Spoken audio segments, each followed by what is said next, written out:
Grieve साध साध सब नेक हैं, आप अपनी ठोरी। जो सतलोक ले जावेंगे वो साधु कोई और।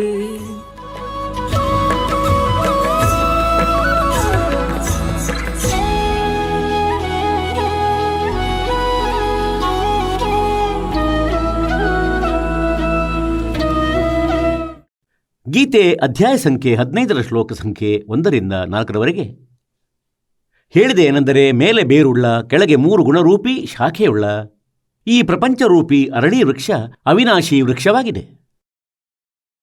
ಮತ್ತು ಯಾವ ಸಂತ ಇದರ ಎಲ್ಲ ಭಾಗಗಳನ್ನು ಹೇಳುವನೋ, ಭಿನ್ನ ಭಿನ್ನ ವಿಭಾಗಗಳನ್ನು ಪರಿಚಯಿಸುವನೋ, ಅಂದರೆ ಬೇರು ಯಾವ ಪರಮಾತ್ಮನು, ಕಾಂಡ ಯಾರು, ಕೊಂಬೆ ಯಾರು, ಈ ಶಾಖೆಗಳಾರು, ಸಹ ವೇದವಿತ್, ಅವನು ವೇದಗಳ ತಾತ್ಪರ್ಯ ತಿಳಿದವನಾಗಿದ್ದಾನೆ, ಅಂದರೆ ಅವನು ತತ್ವದರ್ಶಿ ಸಂತನು. ಪರಮೇಶ್ವರ ಕಬೀರ ದೇವರು 600 ವರ್ಷಗಳ ಮೊದಲೇ ಹೇಳಿದ್ದರು, अक्षर पुरुष एक पेड़ है, निरंजन वाकी डार और तीनों देवा शाखा है, ये 5 रूप संसार. ಮತ್ತು ಬೇರು ಪರೋಕ್ಷವಾಗಿದೆ ಮತ್ತು ಗುಪ್ತವಾಗಿದೆ. ಅದು ಪೃಥ್ವಿಯ ಒಳಗೆ ಗುಪ್ತವಾಗಿದೆ. ಅದು ದೃಷ್ಟಿಗೆ ಗೋಚರವಾಗುವುದಿಲ್ಲ, ಅದನ್ನು ಅಗೆದು ಬಿಟ್ಟೇ ನೋಡಬಹುದಾಗಿದೆ. ಹೀಗೆ ಮೂಲನಾಗಿರುವ ಪರಮಾತ್ಮನು ಈ ಪ್ರಪಂಚಕ್ಕೆ ಬೇರು ಆಗಿರುವನು. ಅಲ್ಲಿಂದ ಎಲ್ಲರಿಗೂ ಆಹಾರ ಪ್ರಾಪ್ತವಾಗುತ್ತದೆ. ಅವನು ಎಲ್ಲರ ಧಾರಣೆ ಪೋಷಣೆ ಮಾಡುತ್ತಾನೆ. ಆ ಪರಮಾತ್ಮನು ಅವನು ಪರೋಕ್ಷನು. ಯಜುರ್ವೇದ ಅಧ್ಯಾಯ ಸಂಖ್ಯೆ 40ರ ಮಂತ್ರ ಸಂಖ್ಯೆ 17ರಲ್ಲಿ ಇಬ್ಬರು ಪರಮಾತ್ಮನ ಬಗ್ಗೆ ಹೇಳಿದ್ದಾರೆ. ಒಬ್ಬರಂತೂ ಪೂರ್ಣ ಪರಮಾತ್ಮ, ಅವನು ಗುಪ್ತನು, ಅವನು ಬೇರು ಆಗಿದ್ದಾನೆ. ಮತ್ತು ಈ ಬ್ರಹ್ಮ ವೇದಜ್ಞಾನ ನೀಡುತ್ತಿದ್ದಾನೆ. ಅವನು ಹೇಳುತ್ತಾನೆ, ನಾನು ಬ್ರಹ್ಮನು, ನನ್ನದು ಓಂ ನಾಮವಿದೆ, ಮತ್ತು ನಾನು ಮೇಲೆ ಸ್ವರ್ಗದಲ್ಲಿ, ಅಂದರೆ ಖಂಬ್ ಅಂದರೆ ಬ್ರಹ್ಮಲೋಕದಲ್ಲಿ, ಆ ದಿವ್ಯ ಆಕಾಶದಲ್ಲಿರುತ್ತೇನೆ. ಮತ್ತು ಗೀತೆ ಅಧ್ಯಾಯ ಸಂಖ್ಯೆ 15ರ ಶ್ಲೋಕ ಸಂಖ್ಯೆ 1ರಿಂದ 4ರವರೆಗೆ ಹೇಳಿದೇನೆಂದರೆ, ಇದು ಬುಡಮೇಲಾಗಿ ನೇತಾಡುತ್ತಿರುವ ಸಂಸಾರ ರೂಪಿ ವೃಕ್ಷವಾಗಿದೆ. ಮೇಲಿರುವ ಬೇರು ಪೂರ್ಣ ಪರಮಾತ್ಮ, ಪರಮಾಕ್ಷರ ಬ್ರಹ್ಮನು. ಮತ್ತು ಕೆಳಗೆ 3 ಗುಣರೂಪಿ ಶಾಖೆಗಳಿವೆ, ರಜಗುಣ ಬ್ರಹ್ಮ, ಸತುಗುಣ ವಿಷ್ಣು, ತಮಗುಣ ಶಿವನು. ಮತ್ತು ಯಾವ ಸಂತನು ಇದರ ಬಗ್ಗೆ ಸರಿ ಮಾಹಿತಿಯನ್ನು ನೀಡುತ್ತಾನೆ, ಸಹವೇದವಿತ್, ಅವನು ತತ್ವದರ್ಶಿ ಸಂತನಾಗಿರುತ್ತಾನೆ. ತತ್ವದರ್ಶಿ ಸಂತನು ಸಿಕ್ಕಿದ ಬಳಿಕ ಆ ಪರಮೇಶ್ವರನ ಪರಮ ಪದವಿಯ ಹುಡುಕಾಟ ಮಾಡಬೇಕಾಗಿದೆ. ಅಲ್ಲಿಗೆ ಹೋದ ಬಳಿಕ ಸಾಧಕನು ಮತ್ತೆ ಹಿಂದಿರುಗಿ ಎಂದಿಗೂ ಪ್ರಪಂಚಕ್ಕೆ ಬರಲಾರನು. ಮತ್ತು ಆ ಪರಮಾತ್ಮನಲ್ಲಿ, ಆ ಪರಮೇಶ್ವರನಲ್ಲಿ ಪ್ರಪಂಚರೂಪಿ ವೃಕ್ಷದ ಪ್ರವೃತ್ತಿ ವಿಸ್ತಾರವು ಪ್ರಾಪ್ತವಾಗಿದೆ. ಅರ್ಥಾತ್ ಯಾವ ಪರಮೇಶ್ವರನು ಎಲ್ಲ ಬ್ರಹ್ಮಾಂಡಗಳ ಇಡೀ ವಿಶ್ವದ ರಚನೆ ಮಾಡಿರುವನೋ, ಮತ್ತು ನಾನೂ ಕೂಡ ಅವನದೇ ಆಶ್ರಯದಲ್ಲಿದ್ದೇನೆ ಎಂಬ ಈ ವಿಚಾರ ಮಾಡಿ ಆತನದೇ ಧ್ಯಾನ ಮಾಡು, ಅವನದೇ ಭಕ್ತಿ ಮಾಡು, ಗೀತಾಜ್ಞಾನದಾತ ಹೇಳುತ್ತಾನೆ. ಮತ್ತು ಗೀತಾಜ್ಞಾನದಾತ ಬ್ರಹ್ಮನಾಗಿದ್ದಾನೆ. ಇವನು ಶ್ರೀಕೃಷ್ಣನಲ್ಲಿ ಪ್ರವೇಶಿಸಿ ಹೇಳುತ್ತಿದ್ದಾನೆ. 4ನೇ ಅಧ್ಯಾಯದ 5ನೇ ಶ್ಲೋಕದಲ್ಲಿ ಮತ್ತು 9ನೇ ಶ್ಲೋಕದಲ್ಲಿ ಹೇಳುತ್ತಾನೆ ಏನೆಂದರೆ, ಅರ್ಜುನ, ನಿನ್ನ ಮತ್ತು ನನ್ನ ಬಹಳ ಜನ್ಮಗಳಾಗಿ ಹೋಗಿವೆ, ನಿನಗೆ ಗೊತ್ತಿಲ್ಲ, ನನಗೆ ಗೊತ್ತಿದೆ. ನನ್ನ ಜನ್ಮ ಮತ್ತು ಕರ್ಮ ದಿವ್ಯವಾಗಿವೆ. ಗೀತೆ ಅಧ್ಯಾಯ ಸಂಖ್ಯೆ 2 ಶ್ಲೋಕ ಸಂಖ್ಯೆ 12ರಲ್ಲಿ ಹೇಳಿದೆ ಏನೆಂದರೆ, ಅರ್ಜುನ, ನಿನ್ನ ಮತ್ತು ನನ್ನದು ಮೊದಲೂ ಜನ್ಮವಿತ್ತು. ಈ ರಾಜರುಗಳದ್ದು ಕೂಡ, ಈ ಸೈನಿಕರದ್ದು ಕೂಡ ಮೊದಲು ಜನ್ಮವಿತ್ತು. ನೀನು ಮತ್ತು ನಾನು ಮತ್ತು ಇವರೆಲ್ಲರನ್ನೂ ಸೇರಿಸಿ ಮುಂದಕ್ಕೂ ಕೂಡ ನಾವು ಜನ್ಮ ಪಡೆಯುವರಾಗಿದ್ದೇವೆ. ಇದನ್ನು ಯೋಚಿಸಬೇಡ, ಅಂದರೆ ನಾವು ಈಗ ವರ್ತಮಾನದಲ್ಲಿ ಮಾತ್ರ ಜನ್ಮ ತಾಳಿದ್ದೇವೆ. ನೀನು ಹೀಗೆ ಯೋಚಿಸದಿರು. ನಿನ್ನ ನನ್ನ ಜನ್ಮ ಮತ್ತು ಎಲ್ಲರದೂ ಯಾವಾಗಲೂ ಆಗುತ್ತಿರುತ್ತದೆ ಜನ್ಮ ಮೃತ್ಯು. ಇದರಿಂದ ಸ್ಪಷ್ಟವಾಯಿತೆನೆಂದರೆ, ಗೀತಾಜ್ಞಾನದಾತ ಈ ಬ್ರಹ್ಮ ಯಾರನ್ನು ಪರಮೇಶ್ವರರು ಕ್ಷರಪುರುಷನೆಂದು ಹೇಳಿದ್ದಾರೆ, ಇವನು ನಾಶವಂತ ಪ್ರಭು ಆಗಿರುವನು. ಅದರದೇ ಪ್ರಮಾಣ ಗೀತೆಯ ಅಧ್ಯಾಯ ಸಂಖ್ಯೆ 15ರ ಶ್ಲೋಕ ಸಂಖ್ಯೆ 16ರಲ್ಲಿ ನೀಡಲಾಗಿದೆ. ಕ್ಷರಪುರುಷ ಮತ್ತು ಅಕ್ಷರಪುರುಷ ಇವರಿಬ್ಬರೂ ನಾಶವಂತರು. ಕ್ಷರಪುರುಷ ಇವನು ಬ್ರಹ್ಮನು, ಕ್ಷರಬ್ರಹ್ಮ ಎಂದೂ ಹೇಳಬಹುದು ಇವನನ್ನು. ಮತ್ತು ಅಕ್ಷರಪುರುಷನನ್ನು ಅಕ್ಷರಬ್ರಹ್ಮ ಅಥವಾ ಪರಬ್ರಹ್ಮ ಎಂದೂ ಕೂಡ ಹೇಳುತ್ತಾರೆ. ಇವರಿಬ್ಬರೂ ನಾಶವಂತರು.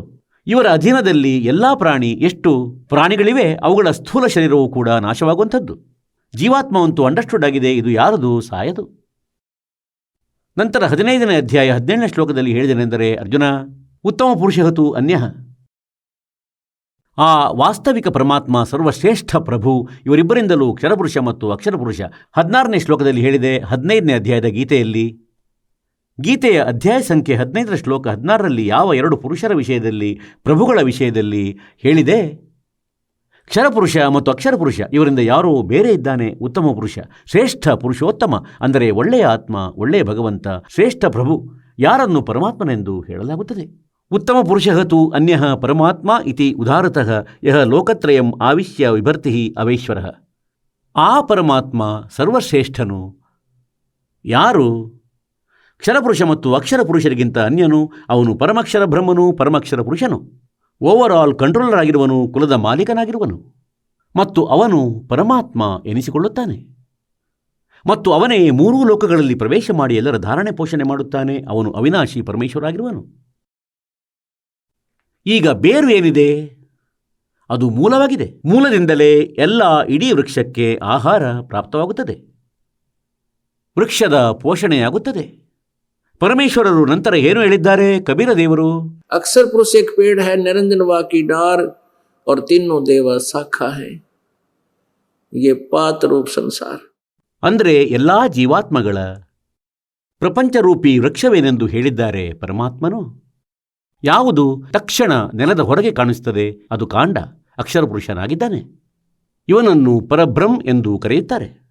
ಮತ್ತೊಂದು ದಪ್ಪ ಕೊಂಬೆ ಹೊರಡುತ್ತದೆ ಕಾಂಡದಿಂದ ಮುಂದೆ ಹೋಗಿ. ಅದನ್ನು ತಿಳಿಯಿರಿ ಈ ಕ್ಷರಪುರುಷನೆಂದು. ಜ್ಯೋತಿ ನಿರಂಜನ ಎಂದೂ ಹೇಳುತ್ತಾರೆ ಇವನನ್ನು ಬ್ರಹ್ಮನೆಂದು ಹೇಳಲಾಗುತ್ತದೆ. ಇದು ಕೊಂಬೆ, ಮತ್ತು ಕೊಂಬೆಗೆ 3 ಶಾಖೆಗಳಿವೆ. ಇವು ಇವನ ಪುತ್ರರು, ಕಾಲನದು, ಬ್ರಹ್ಮನದು. ರಜಗುಣ ಬ್ರಹ್ಮ, ಸತಗುಣ ವಿಷ್ಣು, ತಮಗುಣ ಶಿವನು, ಮತ್ತು ನಂತರ ಎಲೆರೂಪ ಪ್ರಪಂಚ, ಮತ್ತು ನಾವು ಎಲೆರೂಪದಲ್ಲಿದ್ದೇವೆ. ಹಾಗಾದರೆ ಇವೆಲ್ಲಕ್ಕೂ ಎಲ್ಲಿಂದ ಆಹಾರ ಸಿಗುತ್ತದೆ? ಮೂಲದಿಂದ. ವೃಕ್ಷದ ಎಲೆಗಳ ತನಕವು ಎಲ್ಲಿಂದ ಪೋಷಣೆಯಾಗುತ್ತದೆ? ಬೇರಿನಿಂದ, ಮೂಲದಿಂದ. ಈಗ ಹೇಗೆಂದರೆ ಆ ಮೂಲರೂಪಿ ಪರಮಾತ್ಮ ಮೇಲಿದ್ದಾರೆ, ಪರೋಕ್ಷವಾಗಿದ್ದಾರೆ. ಅವರು ಗುಪ್ತವಾಗಿದ್ದಾರೆ.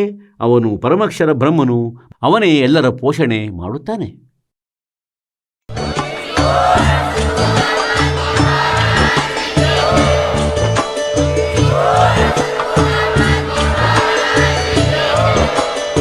ನೀವು ಕೇಳಿದ್ದೀರಿ ಜಗದ್ಗುರು ತತ್ವದರ್ಶಿ ಸಂತ ರಾಮ್ಪಾಲ್ ಮಹಾರಾಜರ ಮಂಗಳ ಪ್ರವಚನ.